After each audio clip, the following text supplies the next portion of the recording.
Hey guys, and welcome to the Nashville for Nobodies podcast. I am your host, Bobby Gordon, along with my co-host, Kyle Therky, and we're going to be talking about the Nashville music scene and the ins and outs of Lower Broadway and a bunch of other random stuff that comes to mind. So if you're thinking about Nashville or new to Nashville and want to wrap your head around what's going on, this might be a great place to start. Take a listen. What's going on, everybody? It's Kyle Therky with Nashville for Nobodies. And Bobby Gordon, and we are really excited about today's show. We're super excited. We got Dalton Black back in the house, man. And we are so glad to be able to say that. Yeah. Welcome back, man. Seriously. Thank you for having me. I'm so glad to see you here in the flesh and in person after everything that you've fucking been through. Y'all, Dalton was involved in a motorcycle accident, was it 6-7 months ago? 6. Yeah. 6 months ago. And we weren't sure that he was going to make it. Yeah. He pulled through, and we're so fucking glad you're back, man. I'm glad to be here. It's seriously so good to see you, dude. And not just back, like he's back at it. Yeah, dude's back playing gigs and singing. How was it 2 weeks ago? This will be the third week. All right, so you're on week 3? Yeah. Fuck yeah, man. Hell yeah, that's awesome, dude. It's literally unbelievable that you can go from where you were right after the accident to back on stage this fast. I had brain surgery, the last one, 45 days ago. That's insane to me. The last time. And I got out of the hospital towards the end of February.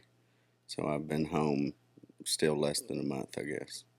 He went to work. Yeah, literally, that's, oh my God, that's insane. Mm-hmm.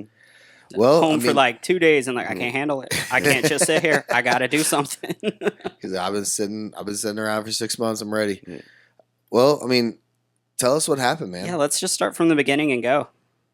So, anytime I say this sounds crazy.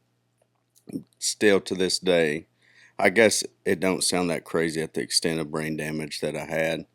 I remember being in the driveway. I remember the conversation my wife and I had. I don't remember pulling out of the driveway.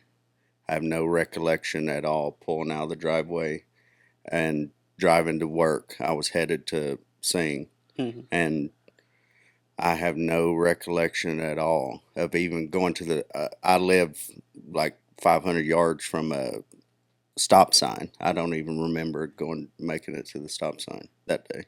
That's crazy. I remember being in the driveway, starting it, talking to my wife, telling her bye, and saying, I'll see you after work. And she kept refreshing my location the days I would ride the motorcycle downtown. Usually I was only doing it on Sundays because it's slower. Right. And it's easy to put in the garage. But just she was refreshing my location, and I had been stopped for a while. And she started wondering, oh, he must have stopped to get gas or something like that because it was right in front of a gas station. And then I started moving again, and she said, oh, he's headed to work. And I was in the ambulance going to Vanderbilt. That's how she found out. She seen on my location was at Vanderbilt. And she's like, oh, crap. At that point, that's nuts. Yeah. That, if it wasn't for that, who knows when she would have found out. Yeah, because I always wear a vest, a leather vest, riding, and my phone was in the inside pocket, and my wallet was in the inside pocket. So I was John Doe for a very little while, just because they didn't open up my vest. But so I have no recollection besides what I've been told what happened. I guess I was in the left lane. It was right in front of Speedway. I believe it was before the airport on Murfreesboro Pike. Okay. Because I live in the pretty much Laverne, Smyrna line. So I usually, when I ride the motorcycle to work, I'd ride straight down Murfreesboro Pike, get on the interstate, get off on Broadway. It's just easy, and it's pretty much a straight shot for you. Yeah, straight shot. And I would say it happened about less than 15 minutes from the house.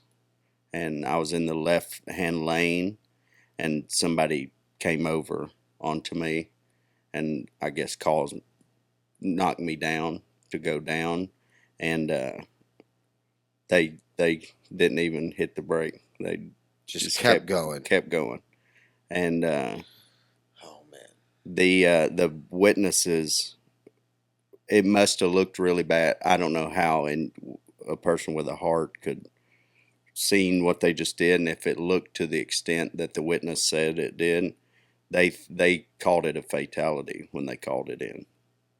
They said, "Oh, he's gone," and Wow. the car didn't even hit the brakes. And she said it was a truck. It was like a darker colored truck, but it happened right in front of a gas station, and a lady from the gas station ran outside that was in the gas station, and she was the one who I believe called it in, and that's who called it a fatality, because it must have looked pretty bad from the gate. And so then I woke up I don't remember the first probably 8 to 10 days at Vanderbilt in the trauma ICU. And I had already had the first brain surgery in those days, because my head, I believe I hit on the left side. It cracked the helmet, and I was wearing a helmet. People have asked me that every day. Did you have a helmet on? Yes, I believe in a helmet. I mean, that's literally the only reason you're still here. Yeah. Yeah, and the Lord. That's who I'm giving it all to. But I hit this side, and it shifted everything over. So there was so much swelling on the right side that they cut from the right side over my skull. They cut it out. They took it to allow my brain to expand and to have time to swell and then go back down. So this entire right side of my skull is 3D printed. I didn't know that they did that. That's cool. It's 3D printed. Yeah, I didn't know they did that. I thought it was going to be some kind of like steel plate. Yeah. No, they want to use your bone. They want to use your skull, but the damage was too significant, so they couldn't. They had to print one. But yeah, somebody came into my lane, knocked me down, and I slid under the motorcycle. With the motorcycle, I slid with it, and I was underneath it, and I would have broke my collarbone, these ribs, and this orbital bone on the left side. All the damage was to the left side, and then I woke up in Vanderbilt. Probably about 10 days later, is my first recollection of being at Vanderbilt. Very little, and I would have stayed at Vanderbilt for a month, close to a month, that first stay. After, I guess, the first 2 weeks, I transitioned to Stallworth, which is Vanderbilt's rehabilitation center, where they get you up and walking around and stuff. And I was walking and really feeling good. So they're like, "It's time to go home. You can go home."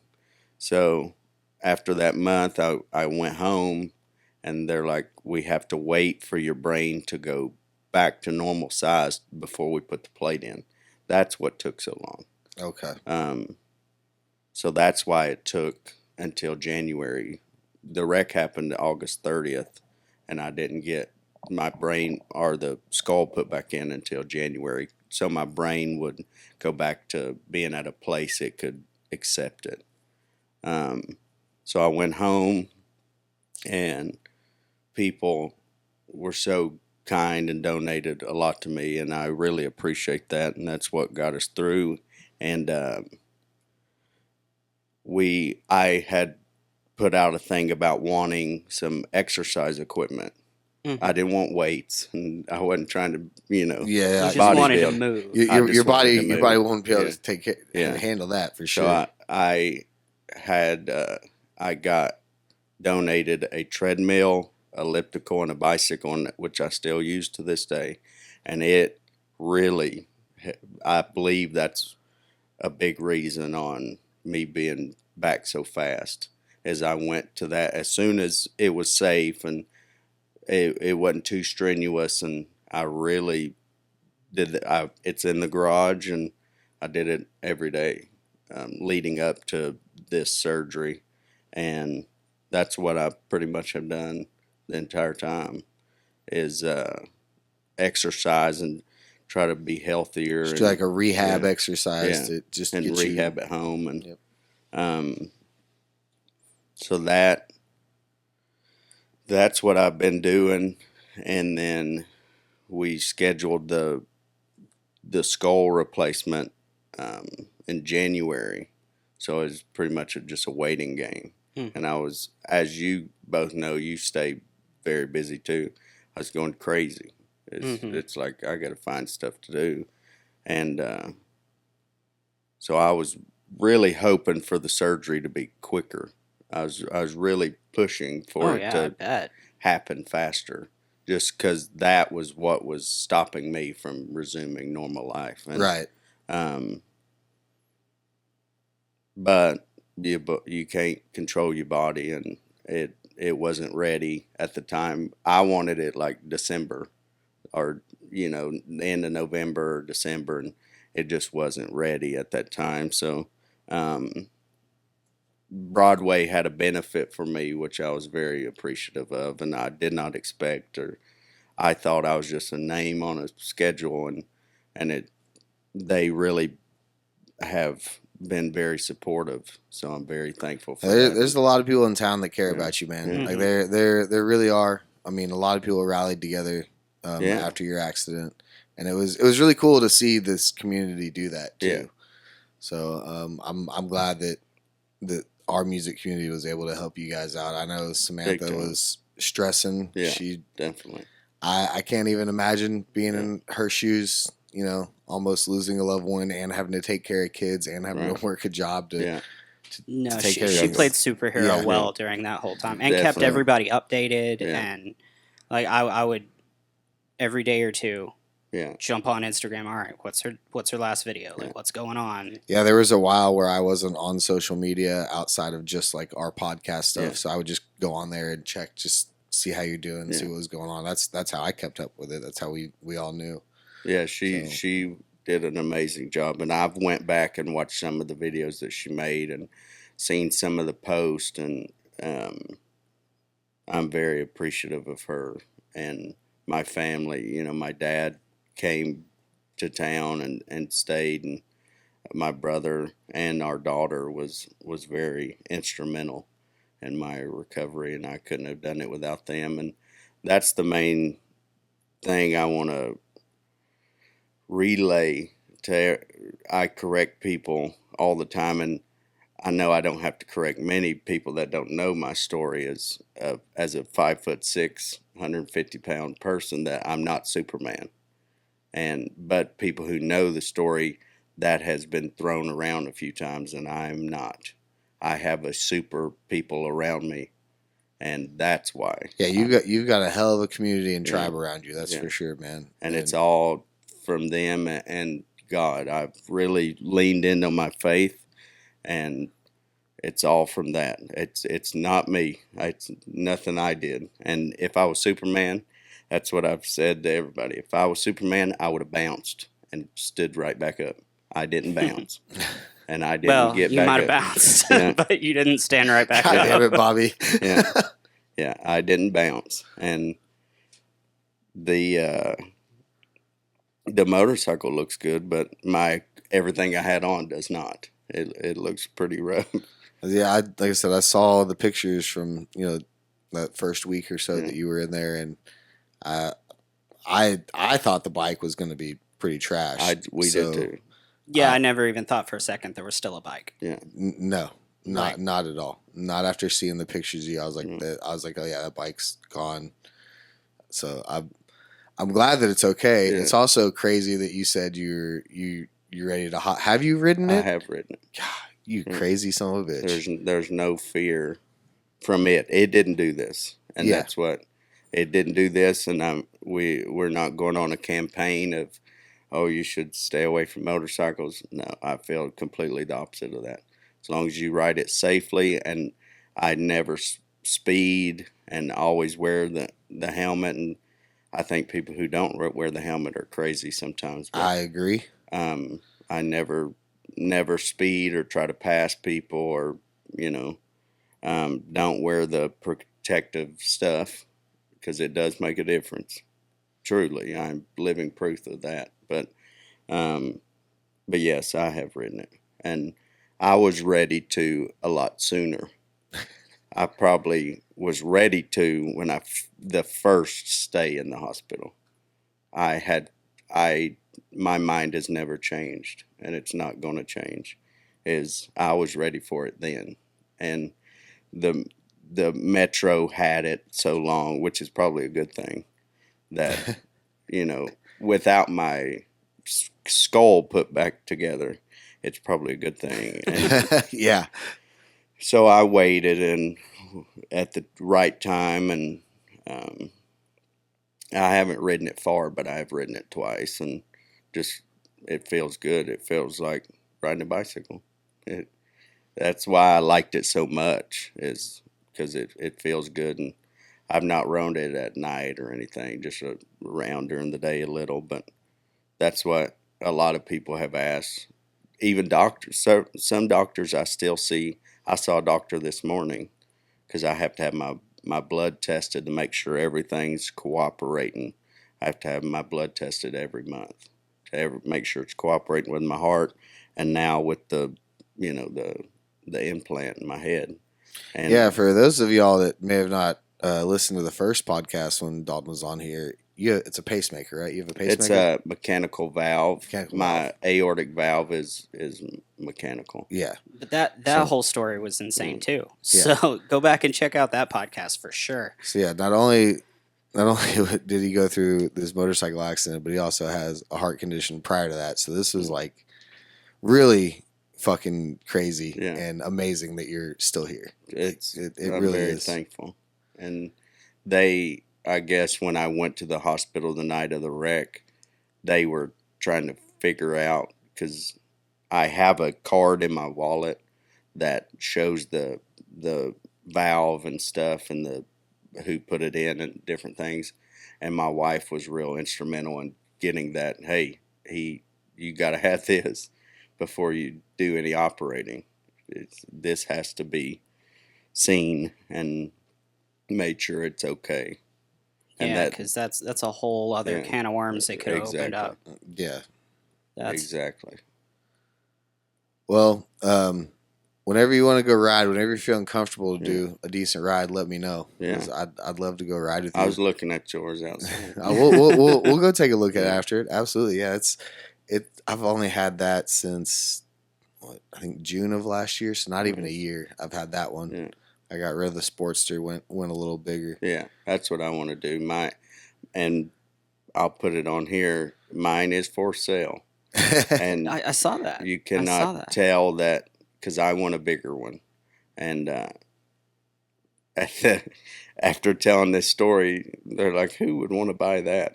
I understand that it does not look like what I went through. No, I saw it up online, and I thought it was like, it never even crossed my mind that was the bike. Mm-hmm. I was like, how many bikes does this dude have? Yeah. And of course, then I was like, well, of course he's selling a bike. He's not going to want to ride a bike anymore. Guess I was wrong there too. Yeah. It's already been. No, he's selling it because he wants a bigger bike. Bigger one. Yeah. That's fair. I mean, Sportsters are fun, but I liked it so much because it was already blacked out, and it was a guy down the road from us, and it only has, I put about 1,000 miles on it, but it's still under 6,000 miles. And what year is it? 2014. Oh shit, that's low. Yeah. So it's 11 years, 6,000 miles. Yeah, that's low. It's still pristine, and it does have a dent in the gas tank from the wreck, but that's it. I have to show you it too. Like, I have to show you the dent. It's not super noticeable. Everybody who knows the story, like you guys said, we expected it to be, and we kind of expected it to be in damage, and we took a trailer to get it and everything else, and it was in a row. It's crazy, And Metro's impound lot, everything's totaled and looked like a bomb went off out there. And it was sitting up on the kickstand, looked like it didn't belong there because it didn't. I should have had it 6 months ago, but it definitely looked like it didn't go through what I went through. Definitely not. I took the damage. Mm-hmm. It didn't. That's crazy. Yeah. So let's talk about you getting back to work, like going back to singing. How was that for you?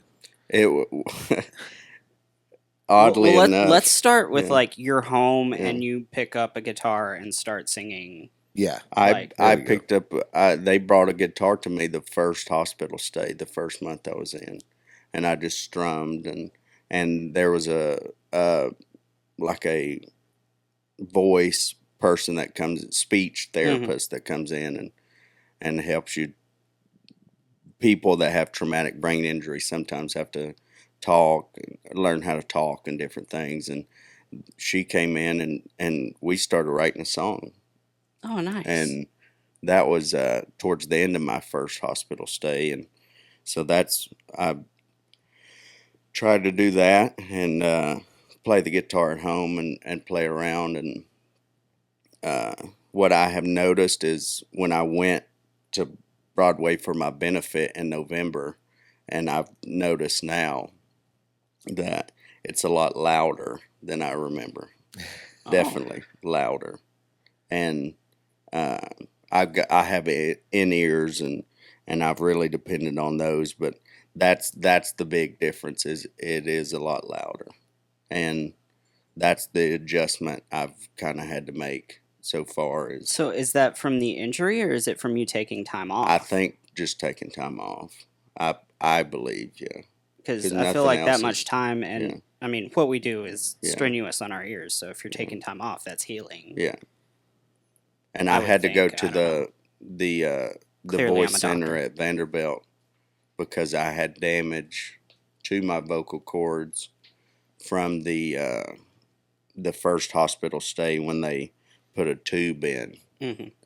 It had damaged, so I had to go to the voice center, and all that's good. I'm fully healed from that, but that's the big difference is I've noticed is it's a lot louder. Are you having any trouble singing at all, or no? No, none at all. And remembering the words sometimes on songs I forgot about or songs I that's didn't hard look to at do for for 6 regular months. people on a regular day. That was gonna be my next question. Was since you did have a brain injury, did you have any trouble remembering lyrics? And Definitely. definitely, And I've had to, really depend on looking at the lyrics. And most days leading up, the month leading up to, I was ready to come back and knew.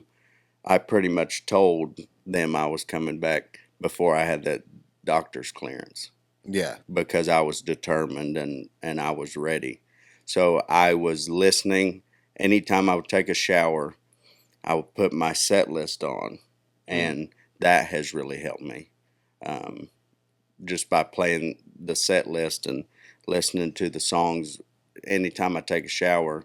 And at first, I was really just listening. Now it got to the part back to where I'm able to know them and sing with it. So that's really helped me by doing that. And just not looking at something for 6 months is why. And certain songs that were so common and I did every day playing, Bobby's played with me a lot, and that I didn't look at for 6 months. I didn't have a reason to. So Right. some of those songs I'm having to relearn. And I mean, this is definitely one of those. Our job, our industry, like music. If you don't do it, you kind of lose it. yeah, Yeah. definitely. So, and then like also having a brain injury on top of Yeah. that, like I can't even imagine, man. That's crazy. So, are you doing regular gigs or? Yeah. Okay, so you're like I'm back. full time. Yeah. I'm Fuck yeah, I'm the dude. band leader, so I'm back. Somebody, which I was very appreciative that they did this. They kept my band the entire time with my name on the schedule the entire 6 months, they just used another singer, which I was very appreciative to him for that's fucking awesome. taking on that and doing that. And he knew that it was just a matter of time that I was coming back, and he would be, he stepped aside and let me come back, so I was appreciative of that. We give a lot of the circuits a lot of hell when they do things wrong. So I think we should really take a second and applaud when we actually get the respect that we look for. Yeah. And that's amazing. I can't think of many places around here that would do that. If you're not there, you're gone. I don't know many jobs that would do that. Right. I don't especially either. in that circumstance. Unless they legally didn't have a choice. Yeah. And they have been real in touch with Samantha through it all, through everything. That's really cool. And the night I was driving to work when I had the wreck, and you've played with me enough times. I'm always on time, and I always make sure everybody's in their places. And the band was thinking, "Where's Dalton at? Where's Dalton at?" And then they called the manager. He's like, he's never no-showed. So they were trying to piece together where I was at, and then once they figured out, they have been very in touch with Samantha and just wanting to know anything that I need, and they put the benefit on for me. They closed an entire floor and said, "You can have it," and the band played, and they say everything that we make is yours. You make everything that the bar made and that the band made, which I'm very appreciative of. I was not expecting. I think so many of us, especially me, thought I was just a number on a schedule. Yeah, and I mean, our career path makes us feel that way. Yeah. So, and that's not. And sometimes these bars, venues, and managers make us feel that way, and clearly they think the opposite of you. They clearly care about you, and that's awesome, man. It makes me feel a hell of a lot better about this town and our industry, because there is a lot of negative shit thrown around. But there is definitely a community here. So, yeah, definitely. A lot of us do try to take care of each other, and to see them rally together for you was awesome. And again, going back to Samantha, man, she was a fucking rock star. Rock star, for just fucking all my praises to her. Absolutely. I can't imagine what that was like for her and your kid. Yeah. That, I mean, one of my favorite things about your social media presence is you being a father. That's what I'm excited about. And I'm very thankful for. For how close you two are. Yeah. I mean, I can't imagine what your family was going through. We tried to shield. I believe they tried to shield her from it, a lot, and then she's seen it. One of the pictures of me on the news, because it was on the news, I believe, 4 times, and she saw one of the pictures of me on the news, and that really struck. Oh, I'm sure. And really upset. And my brother is 10 years younger. Well, 11 years younger, and he's like my baby too. And he was home, and Samantha said to him, "Hey, I think Dalton wrecked. I got to go to Vanderbilt right now. Will you stay with Carson? That's our daughter, and just hold the fort down, and I got to go see if he's okay." And my brother answered the door when the police came. And I have watched it on the Ring camera, and he just he broke down as the police was telling him, and the police officer hugged him at the door. I have watched it a lot of times, because Samantha was walking into Vanderbilt, and you see on the Ring camera, after she knew she was obviously at Vanderbilt for a reason, but you see a police officer walking up to the door. What do you think? They're telling you he's gone. Yeah. And so she broke down in the lobby of the hospital, seeing that, and then seeing him hug my brother. And she's, you think, oh, crap, And so they really held it down. And my brother called Dad, and Dad was here the same night. He lives in Knoxville. And he immediately came, and they all stayed at the hospital, and they were with me the entire time. Both of my stays. I know for that first little while, like, there were no answers. Like, it was I mean, from a medical standpoint, it's we don't know what's going to happen in the next hour. Right. What, like, have you guys sat down and talked about that? Like, how they felt, like, what was going on during that time? Because obviously you weren't there. You were definitely. absent. But, like, what was kind of the general vibe? What were doctors optimistic? Were they just not necessarily at first, because it was a traumatic, and I was in trauma ICU, and on the floor that I was on, there was the same night there was 4 other motorcycle wrecks in the same night, and we were all in a row pretty much. But they took my skull pretty quick. Yeah. They pulled it just to allow my brain time to expand, and I believe she tells this story much, because, like you said, I wasn't there. I don't know. And I started little movements and listening to command in days' time, and very little subtle movements, and listening to commands and squeezing, somebody's hand or different things like that. And then it was like, just in a matter of just a couple days, I went from that to walking around. Yeah. And some of them were like, holy crap, that's total, difference. And once I made that jump and went to the rehabilitation center especially, it was, you could come in and I almost looked like normal. And besides the sling and the neck brace and the big black eye, but the first few days were very hard on them, and they could only come in, the visitors, Samantha and my brother and my dad, they could only visit for 15 minutes at a time. Yeah. Oh, wow. And then had to leave and go back to the waiting room, and they tried to switch out, so each of them got a chance, and they would come in and just sit with me a little while. But once I started to follow commands and do those things, it got further and further progressed.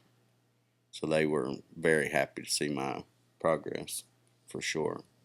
Because I remember seeing that you were responding to really basic commands, and that was really, at least for me from the outside looking in, when the attitude changed. Yeah. Because before that, I mean, even though like everybody was trying to be optimistic, Definitely. You could tell that like there was that weight of this isn't okay. Right. And then as soon as you started responding a little bit, at least from, again, social media, everything seemed to change. Yeah. Like at that point, the attitude was like, okay, he can do this. This is like in the realm of possibility now. So I was in Florida because my dad was about to pass away. Oh, and I was in Florida, and I was laying in bed and scrolling through social media and found one of the videos where they were talking about it. And that was a big moment for me. Good. Because I didn't need any more bad news. Right. And so that really kind of, I was like, okay, so like everything is not bad in the world. Yeah. Like just right here. So that was like, I know it's got absolutely nothing to do with anything, but that was pretty big for me. I was like, I might get to see my buddy again. Yeah. Well, so that was huge. And I think that gave them some optimism on just when I started to move around, I believe even a nurse, Samantha, has wanted to go visit her, and I, would never know this person if I've seen them because I wasn't in my Right. head. But I believe a nurse cried the first time I really just started moving around, and Well, when I told April about, so April works in public health, Yeah. so she has a lot of medical knowledge, and like for it to be that early, yeah, like there should have been no expectation for you. Right. Like if you hadn't responded, that wouldn't have necessarily been a negative. It would have Right. been a normal. yeah, So the fact that you were responding at all was yeah. pretty unbelievable. I'm very thankful, very appreciative, and it's nothing that I did. I think that I was helped by God mainly, and helped by the people, the doctors and the nurses and my family. They talk. They said they talked to me, even though I wasn't responding to them. They talked to me, and I believe those things worked and made a difference. And then, I mean, I can't see how they wouldn't. Yeah. Especially like when you have a family like yours that's Yeah. close. And I mean, you got to have, for something like that, you have to have the want yeah, to pull through. right, And having a family like that, having a support system like Yeah. that will give you the fight. that kind of push Yeah. to want to. And Yeah. man, I could definitely tell with injuries like that, like there's a lot of reasons not to want to. Right. So I'm very thankful I'm very that- thankful. Yeah. everything worked out as well as it did. That's insane.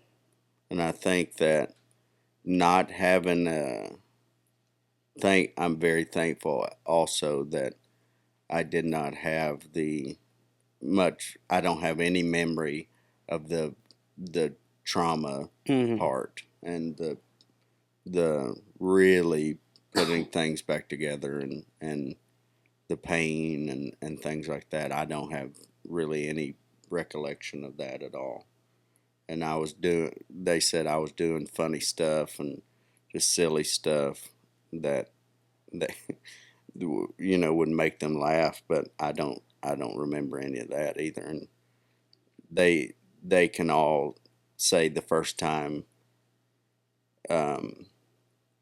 that they knew he's in there, he's back, is when I was really asking everybody for Mountain Dew. I was really Yep. pushing for Mountain Dew because that's one of my favorite drinks, and the nurse said no, and I guess I was very determined on getting Mountain Dew, and then I asked, why does everybody have Vanderbilt on? Don't they know I'm from Knoxville where the balls are at? And then they started to let the guard down, like, oh, he's back, he's in there. So talking about that progression, because with any kind of traumatic brain injury, like you never know from one person to the next what's going to be the outcome. Right. So what was the recovery as far as, like, you said you've had some memory problems. Has there been anything else? Has there been any personality deviations? I don't think so. And they told Samantha to fully be himself, which I believe I'm myself today. But it would be 1 to 5 years. It could take 1 to 5 years. And I have memory of everything before that, everything we did that day, and everything that since I've been home. I have memory of every bit of that, just not that day that I had to. So basically, from when you left the house till when you woke recovery up. period of waking up. Yeah. I have none of that. That was going to be one of the questions that I was going to ask you, is like, how much of your memory have you lost? So it was just that, the incident, which, like you said, is kind of a blessing that you don't have to remember that. Right. And that there's certain people who think that would deter possibly could deter me from wanting to ride the motorcycle again if I remembered it. I don't think it matters because I don't remember it. And I've tried. And I've tried to. I went to that gas station last night, even just because it's not far from the house, and just to get a drink. And I'll stop in there anytime I pass it. And just, I'm very thankful walking in there. And I want to meet the person who ran out. I was going to say, were you able to find out who it was that called? We know her name, and she, I think, reached out on social media, and was supposed to have worked at that gas station. And I've went in there multiple times, and she's not there. She's not been in there. So well, she's a fucking angel. Yeah, right. So I'm still wanting to do that and just talk about it. And she said that she put in the, I guess, told the police that people were trying to take pictures of me as they were driving by, and she was saying no, don't, why, no. So I'm very appreciative. People are fucked up. There's so many Instagrams that it happened in Antioch, and there's so many Instagrams that show wrecks in Antioch that are show crazy stuff happen in Antioch, and I have scrolled every one of them just to see if anybody put anything about it. Haven't found anything? No. Well, that's good. Yeah. And just maybe they caught the license plate or something. The gas station, their cameras don't reach past the gas pumps. And the business across the street, their camera don't reach past the parking lot. And it happened. I'm very fortunate and blessed that where it happened at, I'm very fortunate that I did not get ran over, because it was on the 4-lane part of Murfreesboro Pike with no median, and I was in the left lane.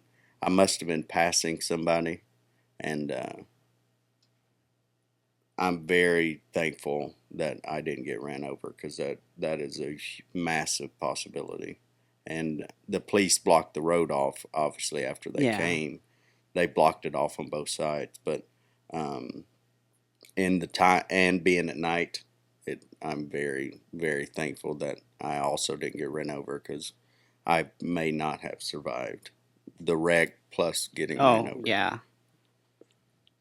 I'll be honest, it took me a good month and a half to get back on my bike after hearing about your wreck. There's been a few people tell me that. Because it does. I mean, you're our friend, you know, you're the homie, and when that happens, it hits home. And you see that and you're just like, fuck. It took, I mean, I ride now, but it took me a minute to get back on the bike for sure. My dad has ridden my entire life, and I started riding on the back with him when I was 3, and he said the first couple of times he rode it after the wreck, it made him stop and think. Oh yeah, it does. When when it hits that close to home, man, it really does. You really stop and think. You're like, fuck, is it even worth getting on the bike? You know, but that's why we do it. We love it, and it helps us feel free. But yeah, it did. It took me a minute. It really did. It hit home. It hit fucking home. Do you wear a full face helmet or just? I don't wear a full face on this bike. When I was on the Sportster, I did, just because it was a smaller bike and I didn't feel as comfortable. Yeah.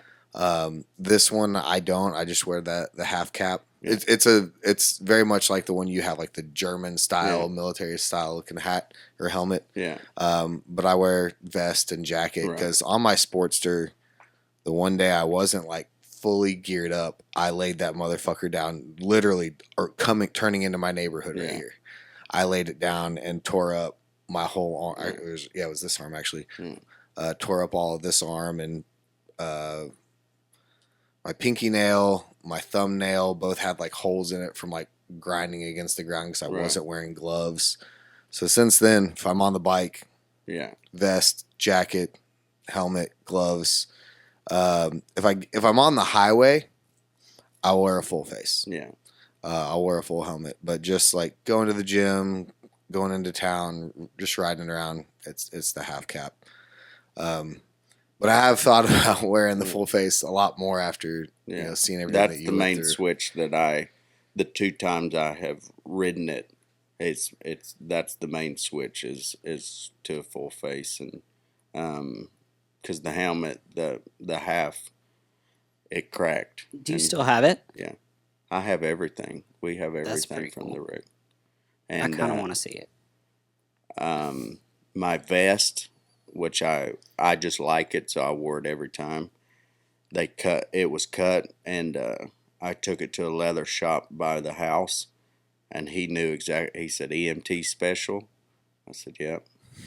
He's like, well, we'll put a patch on there for free. I think you earned that, and we'll sew it back. And so I have the vest. It's back together with a new patch on it, and it says, don't worry, God's still in control. And I put that on right on my back, because another thing that I don't know if she talked about very much is my head was separated from my spine. So my skull, there was separation there. And that's why I had to wear the neck brace. So I don't remember hearing I don't that. remember hearing anything about that. So that's why we had to go to the neck center, or the orthopedic center, and luckily did not have to have surgery for that, because that would have been made this process even longer. Yeah, I mean that could have really put you down for a while. So it's back together and really feeling good. Dude, you really are one blessed motherfucker. Like and again, I'm fucking grateful that you were here. I'm grateful. Really, really am. So how many days a week are you playing? This will be the first back to my full 4 days. Okay. The last 2 have been 3 days. What, are you doing Thursday through Sunday? Yeah. Okay. The first 2 weeks have been 3 days to ease back in, and he called last week and said, "You ready to go back to 4? Do you feel ready?" And I said, "Yeah." So this will be the first full 4 days. That first show back, how did you feel? Like, how was your stamina? How was It all was of good. that? I felt good, and I was very appreciative that people came, and there's people there that some of them came from Panama City. You went to Panama City with me. That surprised me, and I didn't know that we're coming. And like I was telling you out there, somebody brought me a wrestling belt that I have it at home. It has my band name After Dark and my name right in the middle. They had it made, and I was like, that's crazy. That's so cool. So I felt good the first time. Definitely louder, like I've talked about, than I remember, but it felt good the first time, and it's gotten better every time. It's gotten more and more like normal every time. Was there any like anxiety or anything going back up that first time? No. Just it felt like riding a bike, just getting back up there doing it. And I got up on the bar. I did see that. Samantha posted about that. And if you could see the people that were there, for me and knew the story, if you could see their eyes, like, whoa, whoa, whoa, whoa. And the band almost was like, hey, let's keep it down. Whoa, whoa, whoa, whoa, whoa. And they knew I was getting up there one way or another. And I was pointing at my wrist. It's time. I'm going back up there. And I mean, if you're going to do it, you're going to do it. Yeah. But I did giggle a little bit seeing about 15, 20 people's eyes that were like shell shocked that I did. They're like, whoa, whoa, whoa, whoa, whoa, whoa, whoa. It's probably, and they probably weren't like necessarily scared for you. They were probably just shocked. Like, holy shit, he's actually doing this. Well, some of them were because I was nervous, like, when I saw that video that they posted, I was shocked. I was like, oh, this motherfucker is full sending it. Okay. Like I was proud of you. Yeah. Like I really was. It was a proud moment as a fellow musician to see you getting back out there and doing the thing. It felt good. Unfortunately, like I said, I was playing that night, so I couldn't make it. But I literally had the same fucking shift time. Right. How many times has the wife had to get on to you and be like, "Dude, you need to calm down. You need to slow down."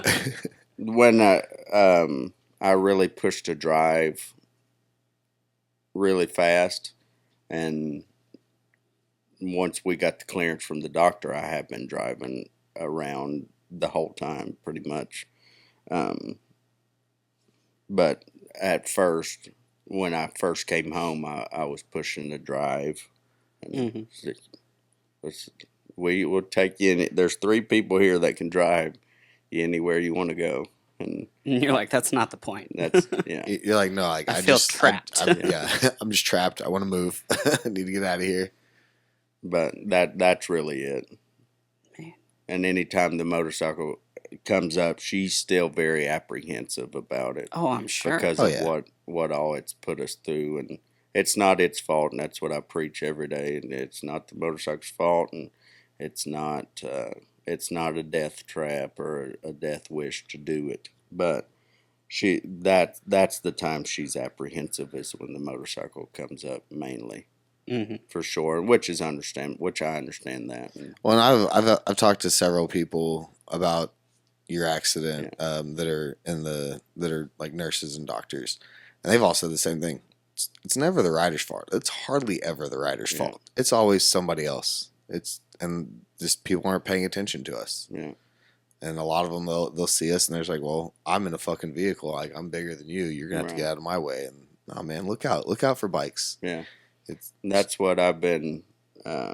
Any time a post comes across the feed that just talks about look twice and you could save a life, and that's the truth. Is because it was senseless, and I don't think they did it on purpose or none of that. And do you have loud pipes on your bike? Very. Yeah. And it was a super lit area on Murfreesboro Pike.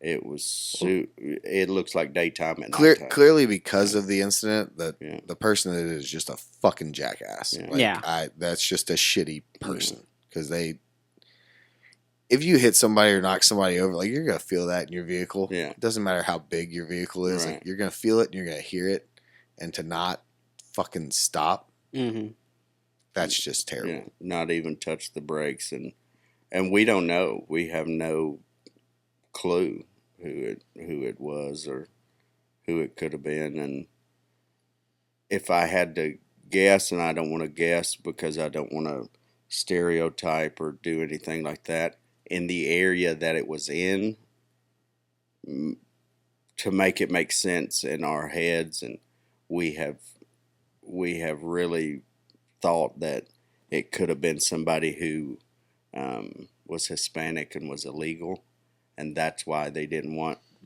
I'm trying to justify what they did, and there's no justifying it, but by pulling off, is if they were illegal and didn't have the paperwork, that would make sense. I think it's safe to say, at least on some level, like if they weren't doing something wrong, right, they would have stopped. Yeah, because you don't.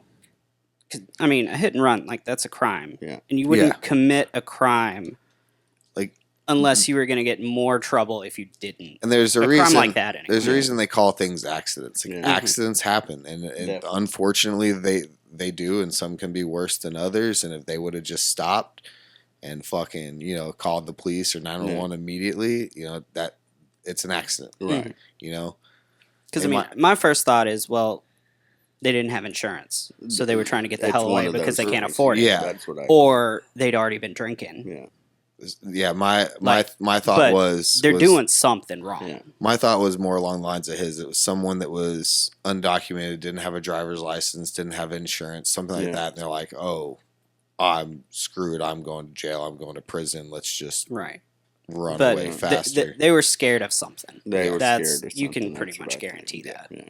So, but they got to live with it every day. Yep. And they got to think about it.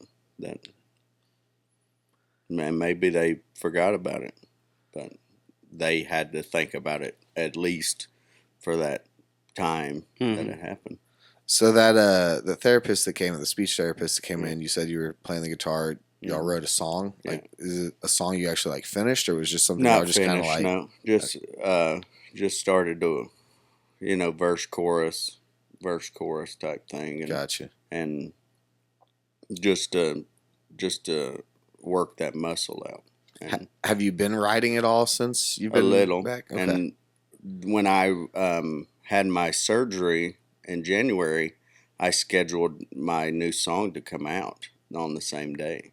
And just to obviously it was a good thing happening, getting my surgery, and because that was the hump of what I have to get over. But I scheduled it that same day just to, for myself and to build anticipation for it to come. Because the last time I was on here, I told you I was changing genres. Yeah. And this one was the first one in the new genre. So okay, this one's been a long time coming anyway.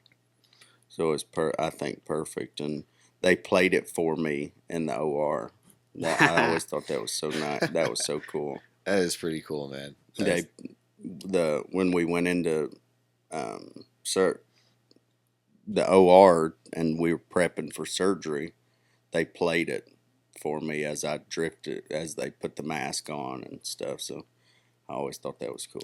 Do you remember how far in the song you got before you went out? That stuff kicks in pretty quick. They always have me count backwards or some shit, and I was like, dude, I don't want to talk. Just let me go to sleep. The second surgery that I had this last time, the 45 days ago, was emergency surgery. Oh, really? So, it wasn't so, laxy-daisy and wanting to joke. It was they had to shave my hair again because I had long hair when I had the wreck. Mm-hmm. Now it's in a Ziploc bag, but he did keep everything. They did. Yeah. They have it in a Ziploc bag. Samantha kept everything definitely, but yeah, it's in a Ziploc bag. And I'll explain that. The first surgery that I had to put it's called cranioplasty, to put the 3D printed plate back in, went well. There was no issues with it. I walked the next day. I was still in the ICU, but I walked, and they got me up, and I moved around the next day, and everything was going okay. And then 5 days later, I never left the hospital through this entire process. Thank God I didn't, because I'd have had to go right back. 5 days later, I was having real bad headaches, and we were just watching TV and laying in the room, and I was having just real bad headaches and pain behind my eyes. And the neurosurgeon team obviously came to investigate why so we had a CT scan that Sunday, and they came back from the CT scan and came back in the room, and my wife and dad had switched. Mm-hmm. So she went home to be with our daughter, and dad was at the hospital with me. And they came in and they told him, we got to go. We have to go right now. And he's like, what? And he started to get emotional. And the thing that I've said through this entire process, and I want them to repeat, and I put it on social media too, but I want my family to repeat, is no fear. No fear. So when we were leaving, when they told him, he started to get emotional, and they said, we're going back to surgery right now. It was like 7:30 at night. And I looked at him and I said, no fear. And we went to the OR, and they were not gentle at all with buzz, because we had buzzed my hair just to make it easy going back for the first surgery. but it started to grow back in a couple days, and they were not gentle. They were digging it out in the You were OR. laying there, look, fucker, headache. Yeah, you're killing me, dude. But so, like, at what point with the headaches did you start to think, maybe this isn't normal? Because I would think, like, I you thought had it surgery was on normal. your head. Of course, you fucking have a headache. Yeah, and they move I had a lot of jaw pain because they move your jaw down to put it back in and then bring it back up. So eating food and that's stuff fucking crazy. was, but I didn't think it was nothing. And so you didn't have any idea until they were like, well, surgery. Yeah, we're going back to surgery, and because I had gotten a blood clot behind it is why I was having the headaches. So they literally pulled the plate out and cleared the blood clot and relieved some fluid, because the whole time I was in the hospital, the last time, I had drains sticking out, and you could see fluid building up, and they relieved some fluid and cleared the blood clot and they shaved the back of the plate. They smoothed it down, put it right back in, and after that, which was 45 days ago, I've not had any pain. It fixed, I guess it did its job, because I've not had any pain. It's felt good the entire time. And so I had 2 brain surgeries in January, but the second one was super successful. And So how many times total have they been in your head? 3, yeah. Are there any more surgeries or anything you're hopefully done at this point? I'm done. Okay. Yeah. My collarbone did not require surgery, because I had broken this collarbone previously, and I have like 15, 16 screws in it. I do remember that story from the last time. It broke underneath the screws, but it does not require surgery. My neck and the back of my head does not require surgery. And then obviously they can't fix broken ribs. And when I broke the orbital bone on this side, we went and seen a plastic surgeon, and it does not require surgery, which I'm thankful. I don't want to have that surgery, but so no, there's no more. That's good. Just go to the doctor, do your checkups, do the checkup once a month. That's pretty much forever, and which is okay. And she just draws my blood, and they make sure the levels are cooperating with everything, and on your way. And I have the paper at home. I almost want to frame it. I would. That says no restrictions. I'd frame that bitch. you can from their standpoint, the brain surgeon, that's who it's from. I mean, that might be the name of the episode. No restrictions. Absolutely. There you go. Hell yeah. And so there's no restriction and no more surgery. And I don't want to stay in the hospital anymore. Knock on wood. But I don't want to. I've seen enough of the hospital. That's fair. Yeah, I mean, you were there for a long time. Yeah. By the end, the last week or so, I had got to the point where I was walking around a lot, and from there, the surgeons gave me clearance, and I said, "Can I go to the cafeteria? Can I?" And me and my dad, or me and Sam, would walk around the entire hospital, and I would have to push the IV with me. But by the end, they could tell I was ready. I was getting stir crazy, and I was ready to go, because they don't let you sleep in there. They come in every 2 hours and just bug you. And they could tell I was getting crazy. So they said, yeah, you can go to the cafeteria, and you can go anywhere in this hospital as long as you don't walk out that door. And you're free to roam. Just don't leave.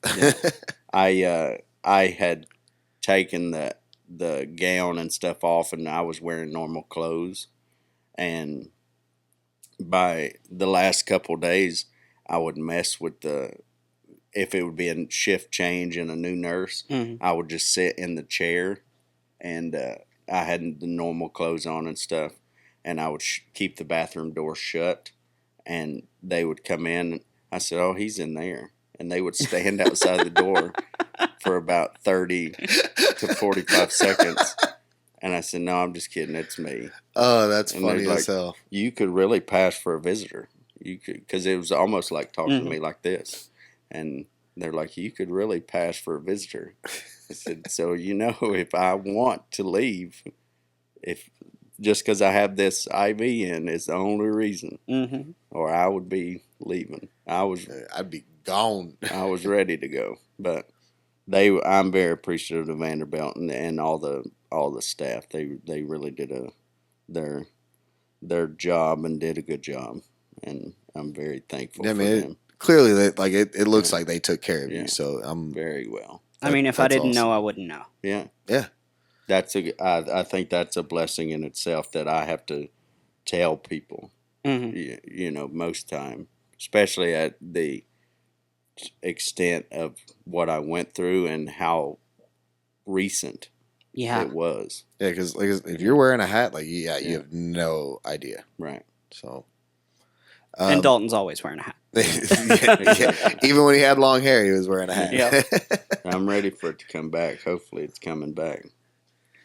I'm sure it will. I mean, you're will. definitely gonna have that fucking gnarly ass scar forever, but your hair will fucking come back. I think it'll cover it. So. Hopefully, cover it. So, you released that song in January. Yeah. Do you have anything else that's coming out? No. I've really put a lot into it. Shopped around different producers, trying to find the right one who could execute my vision, and this one did. He plays downtown too. His name's Jordan Logue. Oh yeah, I know Jordan. Bass. Yeah, Jordan's a badass. I mean, you and I were talking about producers when we were in Panama together. Yeah. So yeah, you definitely did your due diligence on trying to find the and right like person. I said, when we were talking about it, I wanted somebody, because the jump I made was from country to metal, and I wanted a producer that's what he did, not a country guy who likes metal. And I talked to a few that, I like it. Yeah, I would love to try it. I wanted somebody who did it. Yeah. And Jordan was the perfect person, and he executed my vision to a T. And he even let me put my monster voice at the end saying "After Dark," like a tagline, like a rapper does. Nice. Which that was not what I was trying to be as a rapper, but I put the tagline of after. If you listen all the way through, at the very end it says "After Dark." Fuck yeah, that's awesome. Nice. So he did a great job, and I'm excited with it. So you're gonna continue working with him? Do you have other stuff you're working on? Definitely. Hell yeah. Yeah. Fuck yeah. Definitely. That's my plan is I have my first write next week, and really exercising the muscle again. Is that your first write since you've been back? Yeah.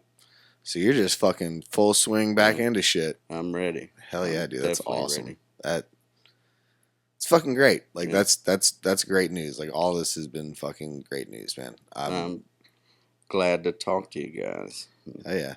I was super excited when you messaged and you were like, "Hey, I'm ready." I'm like, "Fuck, Kyle," because I had somebody lined up and they were like, "Hey, I've got this right," and everybody's got shit going on. And it's trying to squeeze it in. I get it. Yeah. And they were just like, I can't make it work this week. And so I told them, I was like, man, the two I had just fell through. They can do it another week, just not this one. But that worked out. He just said Dalton, and I was like, Dalton Black, and he goes, yeah. I was like, fuck yeah, let's go. Right. Well, it worked out great. I've been, obviously, everybody I talk to these days, it's all about that, which it's okay, and I understand that, but I was excited to do this, and thank you I was guys excited for to not having have me. to come up with a topic. I told Kyle, I was like, I know what we're talking about today. Yeah. I mean, and that was another thing. I was like, I'm sure this is all he's talked about for the last couple of months now, and I'm sure eventually it gets fucking old. Yeah. But I know that there's a lot of listeners of ours that know you. Yeah. And so I'm sure they probably haven't heard everything. So it's good they can hear this now and hear that you're doing well and hear that you're back. And not just back, but you're back in fucking full swing, which is so fucking incredible. No restrictions. I mean, I have buddies that been through the same situations. I've been riding motorcycles my whole life. And so I've had buddies that same situations that are still recovering, still have issues, so it's a huge fucking blessing. Massive. And when I say that I'm fucking glad you're here, like I mean that with my whole heart. I'm so glad you're here, dude. Like it's great to have you in the studio to talk to you. Great to be here.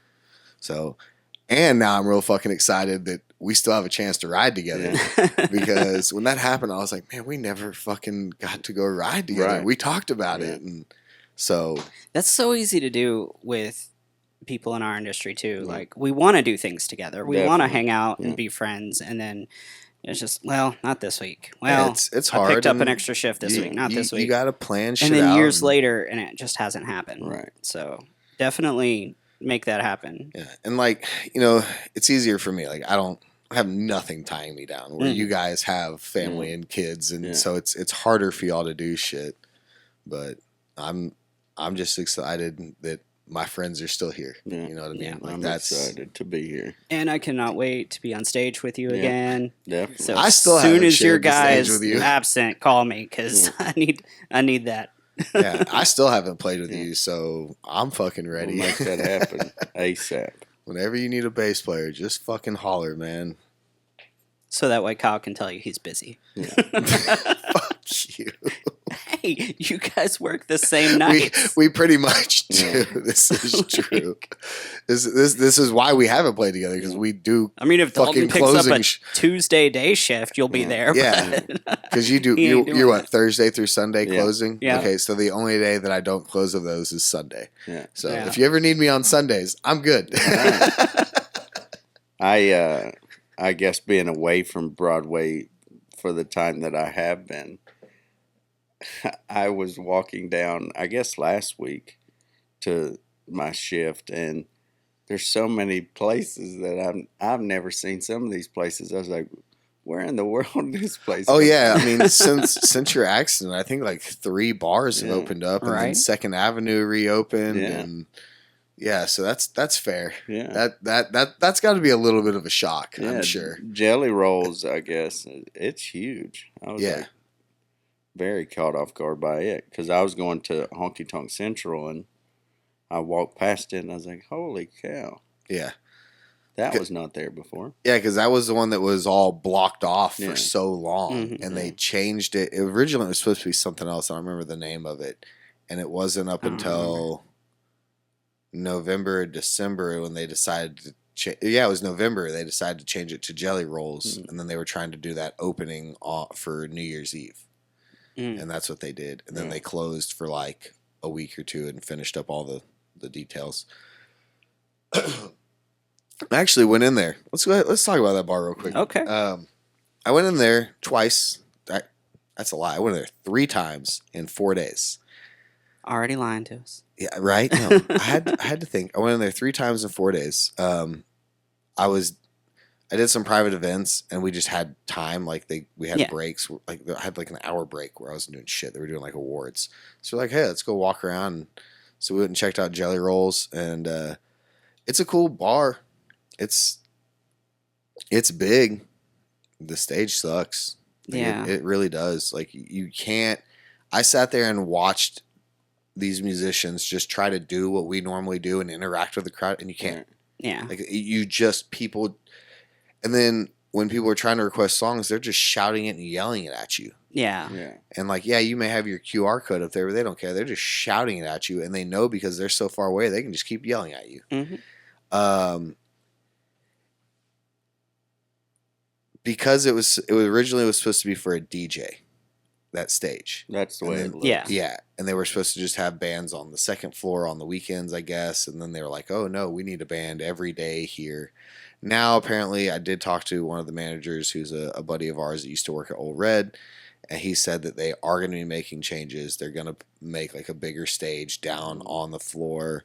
Because another thing is, it's like Casa Rosa where they have the floating subs, which is fine. That's like I get it. You got to do what you got to do. But the problem with that venue is all of their speakers and their subwoofers, everything is up high. Yeah. So when you're on that lower floor, it's nice because you can talk to each other, but the band's background music. Yeah. When you're on the second floor, you can hear it better. But again, with everything just being up so high, and the sound engineer, their booth is on the second floor. So they're mixing. So they're to mixing the to the second floor and not to the main floor. And you can tell. Oh, yeah. You can clearly tell that's what's going on. And I feel like that bar has so much fucking potential. And it could have been done so much better. But, you know, the live music, once again, if was the an afterthought. idea was changed late in the game, then it kind of makes sense. So, but yeah. I don't know if they're going to be, I'm assuming they're going to have to close down to do this and build this new stage. Because what they were saying they're going to do is they're going to do it not just like Kid Rock's, but the same thing where you have, they're going to extend the stage from the top and bring it all the way down.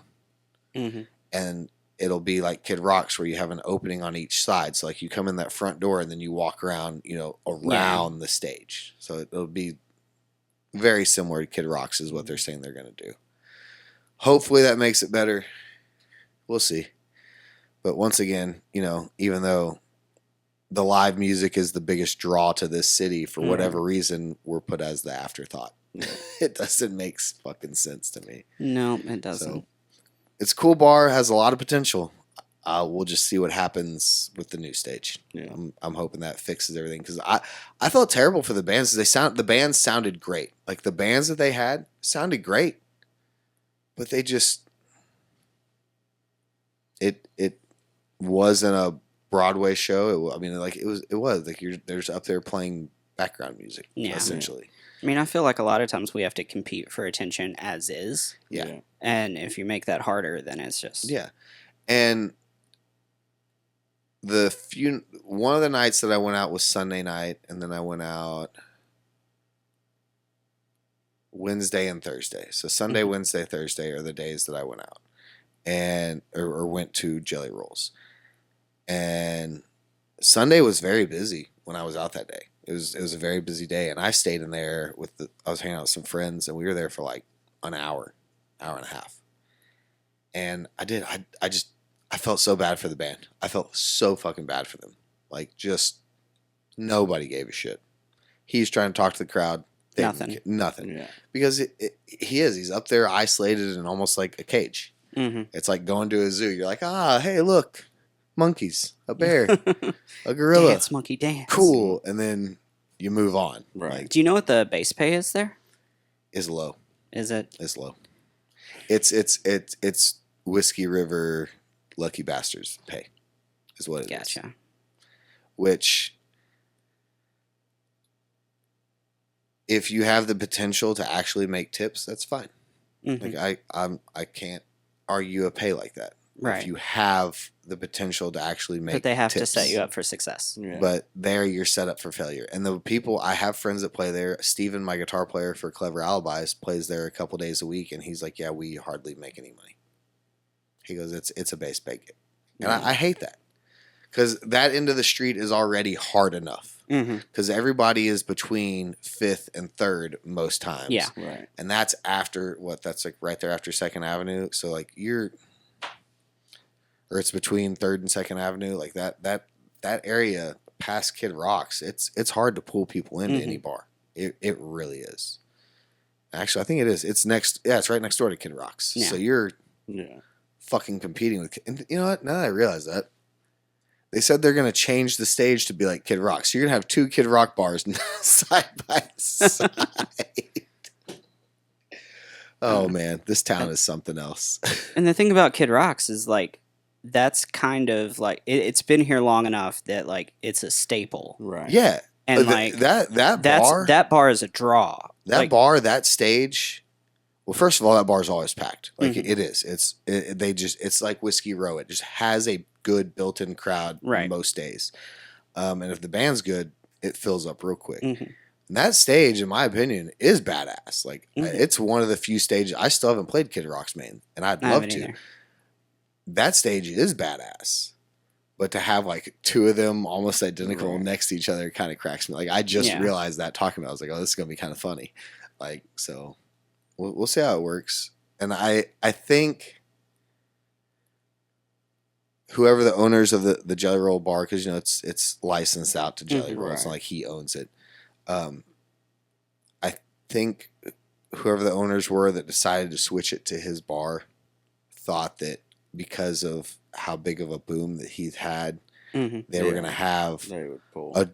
a draw like Kid Rock's does, and it's not the same.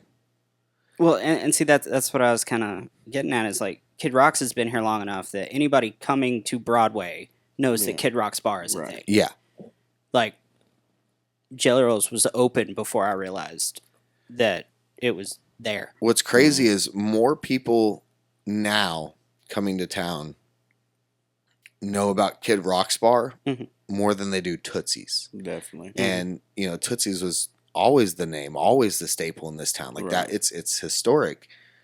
But now, like I feel Kid Rock's is like Mhm. one of the biggest draws. Kid Rock's, Old Red. Especially if And it's not Whiskey an Row. older person. Yeah. Like if you're 35, 40 plus, then obviously you're well aware of Tootsie's. Yeah. Yeah. But anything like 35, 30 and down, like I'd say 30 and younger. Yeah, Yeah. for sure. I think there was a. Don't quote me on this, but I'm pretty sure there was a stat out there that it was the number one grossing bar in America. I believe it. Yeah. I believe it. One, because it's stupid expensive to drink there. And two, you walk by that bar and you look in, and each one of them tabletops is full. mhm. Yeah. They fit 6 people. There's got to be 100 of them downstairs. Mhm. And then you got people up on the second floor, then standing. You got an easy 200 people in there, I'd say on average. Right. And they've made a reputation of hosting big name artists. And yeah. And so like celebrities if coming somebody's down. going to be on stage as a surprise appearance, like Yeah. it's probably happening at Kid Rock's. Yeah. Yeah. So, yeah, I would say as far as the surprise appearances go, I feel it happens now more at Kid Rock's than any other bar, Mhm. where the planned appearances happen at like Old Red. Right. Yeah. Right. It's like people know that, so they go when those things are planned. Yeah. Right. Where Kid Rock's, it's literally one of those.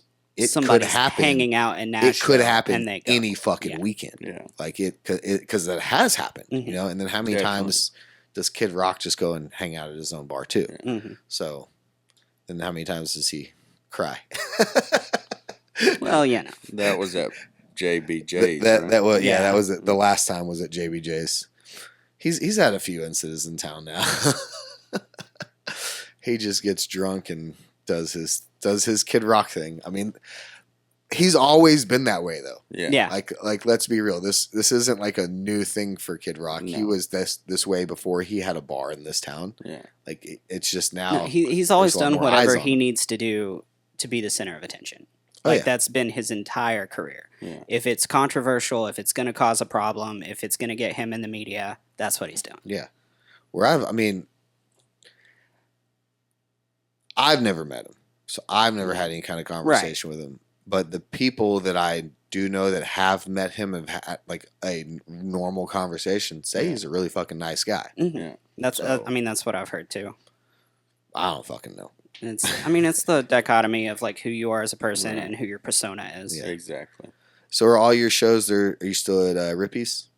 Rippy's is Thursday, Sunday, Friday, Saturday's Honky Tonk Central. Oh fuck yeah! Nice. Hell yeah! So that's the way it was before I left okay. too. So. Okay. I honestly couldn't remember. I knew one of them. Rippy's is home. Yeah. Rippy's is definitely home, and they my first show back. I'm very glad it was at Rippy's. They had a sign made for me with my picture on it. It says "Welcome back, Dalton." I saw that too. I thought that was super cool, and they during my benefit they put a picture with a QR code to my GoFundMe on every stage in the circuit actually, but Rippy's kept them up for a little while. So that's dope. Cool. Hell yeah, yeah. But yeah, that's home sweet is home. Is the GoFundMe still live? It's literally just. I was just about to ask that. I took it. I pretty much took it out of everything.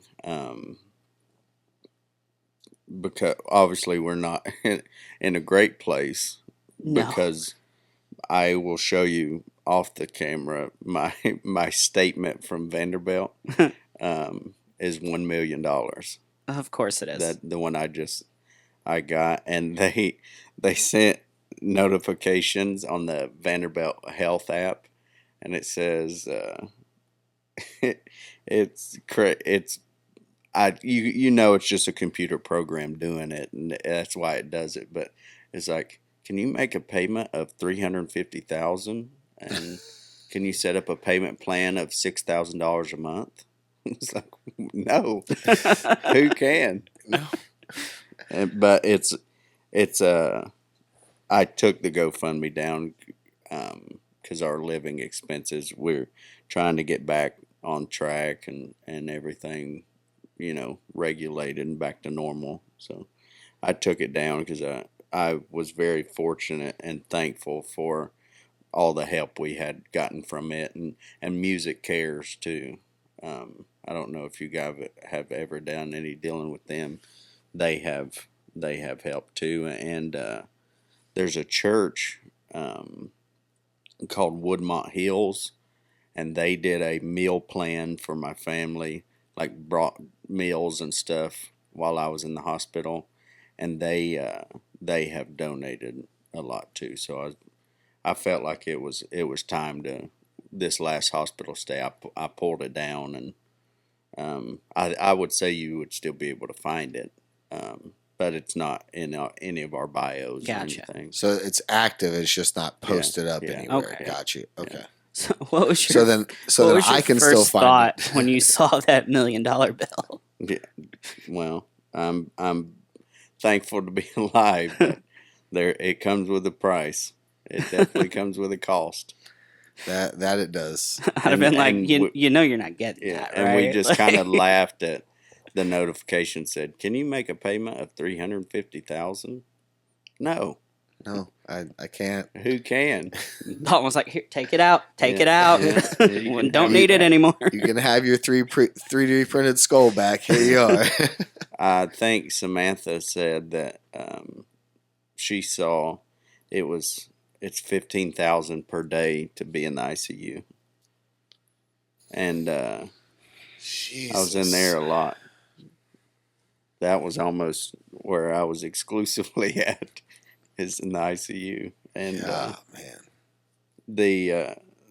I had a CAT scan every day. This last stay, I had to have a CAT scan every day, and that's not free either. Yeah, those are expensive. Yeah, it's crazy. Some of the stuff, just the cost is insanity.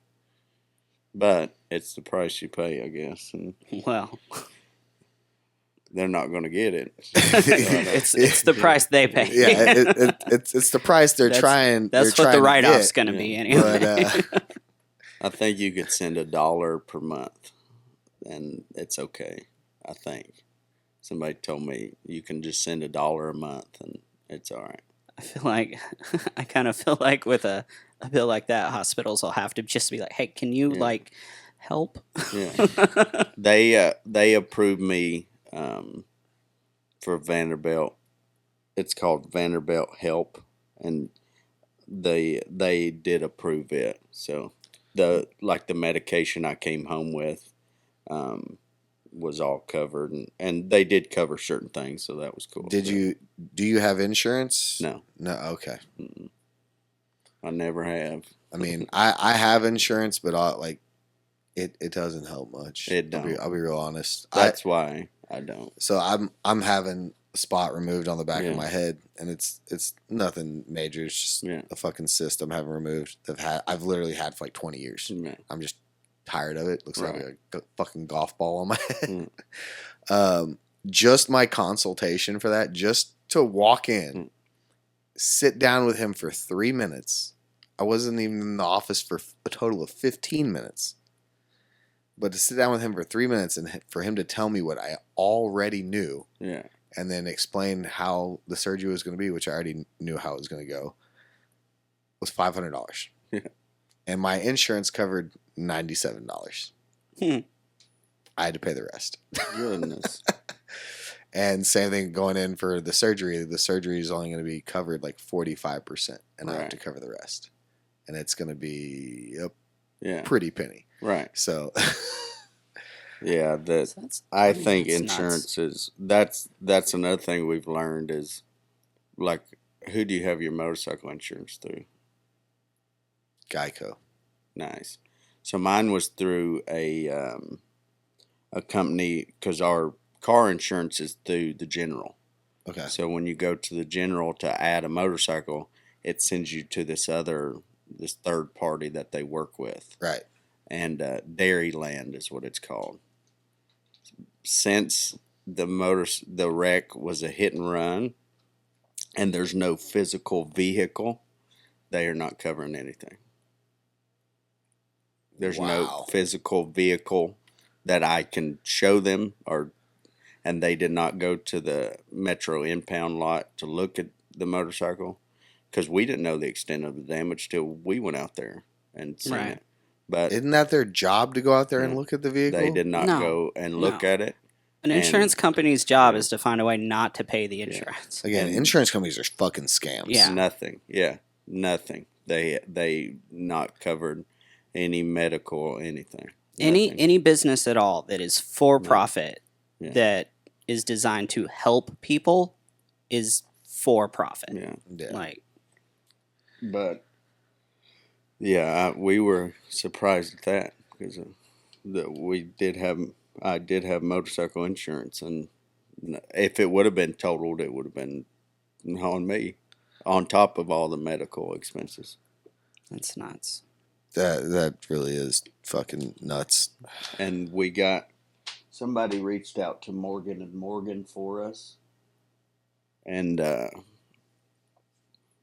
since there's no camera footage, it's dead. Yeah, there's nothing they can really do unless there's somebody to do it. Yeah, it's all about what you can prove. Yeah, exactly. And I fucking hate that sometimes. I really do. And the Metro, he said, I tried.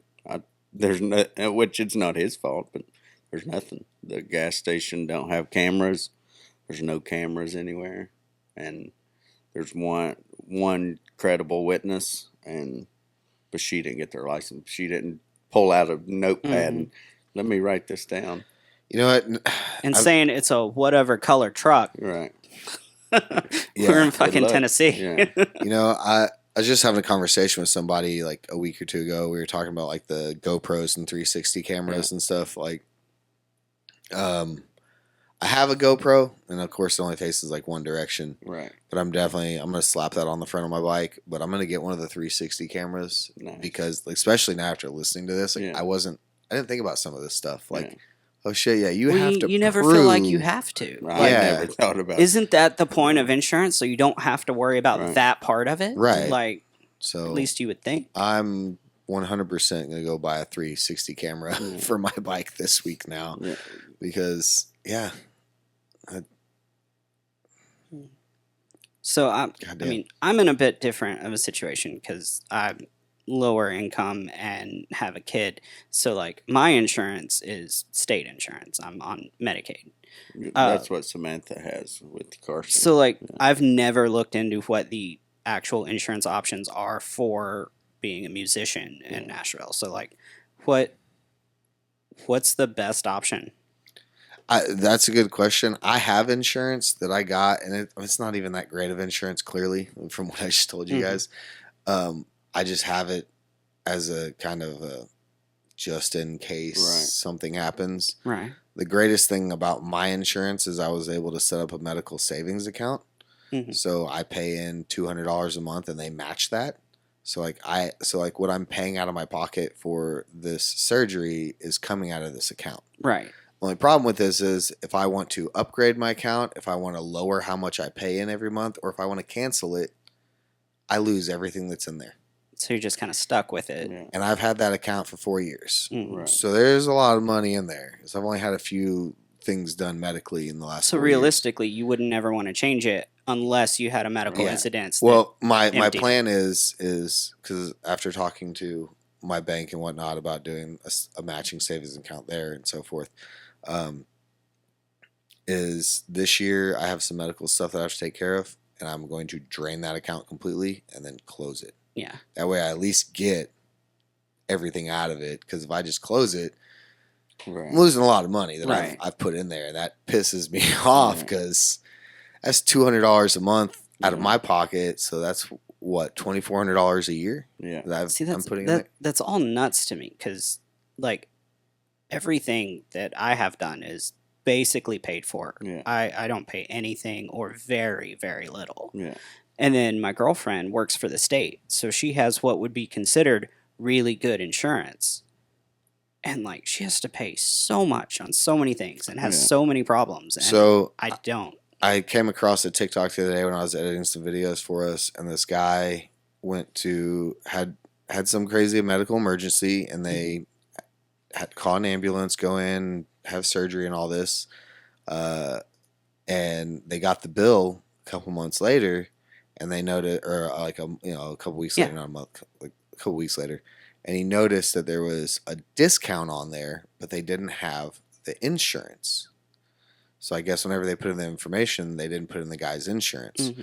So he called and he was like, "Hey, I saw y'all didn't have my insurance. Like, I thought I'd give you this, try to help lower some of these payments." And they're like, "Oh yeah, we'll add it on there." Well, they added the insurance on there. Well, because now they had insurance, It took the discount took the off. discount away, and the insurance covers less than what that discount covered. And he was like, "Well, can I just not put the insurance on there?" They're like, "No, we have it on there on file now. It has to stay." Yeah. It's like, he's like, "Well, what can I do to get that discount back?" They're like, "Nothing. You have insurance. You don't get the discount." Right. Like, it's just so fucked up. Well, Highway I think it's robbery. Walgreens that's being sued because they were changing the price of medication depending on if you had insurance. If you didn't have insurance, it was whatever regular price. But if you had insurance, it was like 5 or 6 times that. Yeah. It's stupid. They're all scams. It is. I think I'm gonna reach out and see if I can find somebody that is like an insurance agent or something, and see if I can find some information for musicians.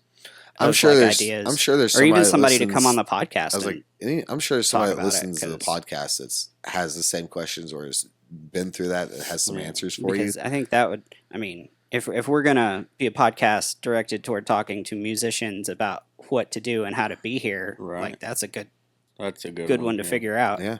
If you have any information about insurance for musicians, reach out to us. Let us know. Please And, do. That would definitely be some good information we could share on our page.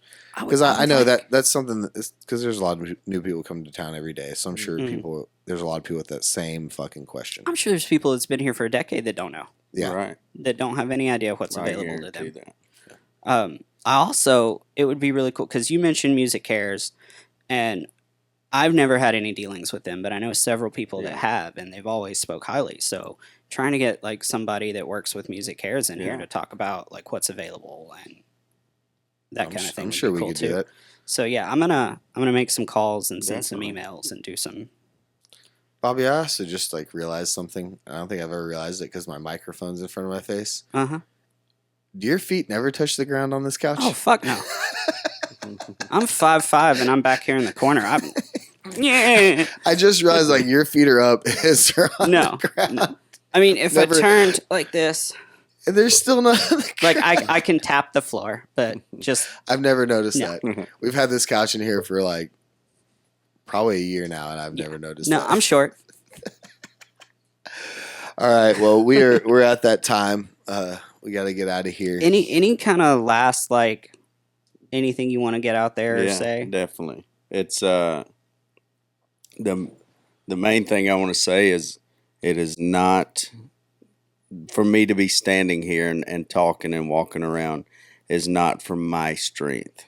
It's from God's strength, and it's from my family's strength. It's from my wife's and my dad's and my brother and our daughter and all the people that came together and helped me at the hospital, whether it be nurses or doctors or the support staff and my friends who came to visit me and everybody who's helped. It's all, I give the credit to everybody else and to God.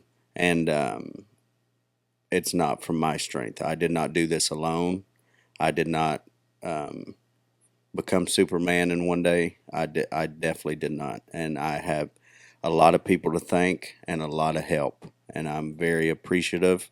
And I wore this hat today that says just Jesus, because that's the way I feel. That's he surrounded me with people and he carried me. I didn't walk. He picked me up and carried me, and I'm very appreciative of that. And I want to give the credit to my family, to my wife, for going through such a traumatic, seeing somebody you love and not knowing what's on the other side. And give the credit to my wife and to our daughter, Carson. And I hope if I've taught her anything out of this, that no fear. And there's no limitations to anything that you can do. And we say it every day, and we say it together. And she just started playing a sport, and that was what I told her. In every practice and everything, she said, "Oh, I'm a little nervous." I said, "That's okay, but we don't have fear, and there's no fear." I like that. Hell yeah, man. I like that. I love it. I love you, bro. I'm glad that you're here, man. So glad Thank you're you here. guys for having me. Absolutely. Thanks for coming back, dude. Seriously. Thank you so much. I was real excited when he said that you were coming back. Yeah. Where can everybody find you and follow you at, man? On Facebook and Instagram, it's all After Dark, Dalton Black. My new song is on Spotify. There's about 1 million After Darks on Spotify, I've learned now. But After Dark and the new single's called War With Myself. Hell yeah. Well, we'll put that on the playlist. Yep. We'll tag it and everything for you too. Bobby, where can everybody find you at? I'm at Story of Bob or Story of Bob Music everywhere. So reach out. Hell yeah. Y'all, thank you so much for tuning in every week. Dalton, thank you for coming in, man. We love you. And until next time, AMF, y'all. Bicycle. No fear. Hey guys, thanks so much for listening to the podcast. We have a great time putting it on for you, so we really appreciate all of the listens. If you have any questions or want to reach out to us, we are on Facebook and Instagram. So if you just search Nashville for Nobodies podcast, we will pop up and you can interact with us that way. We also have some more options coming up in the future for interaction, so that'll be a whole lot of fun. So as always, it's never too late to tip your bartender, and please don't forget to tip your band.